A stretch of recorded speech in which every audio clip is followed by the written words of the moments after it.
At Fulton Fish Market, we're all about bringing you the highest quality seafood possible, which means when your order arrives, you'll find your seafood carefully packed to ensure freshness. But what about proper storage and handling once it's all unpacked? In this video, we'll walk you through everything you need to know for storing frozen, fresh, and live seafood.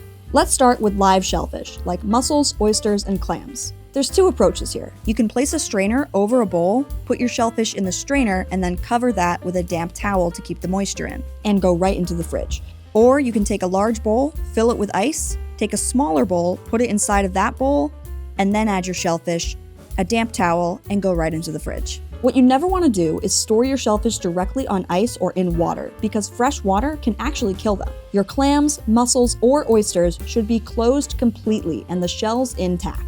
If there's any cracks in the shells, that's a definite discard. If there's any that are open, give them a little tap.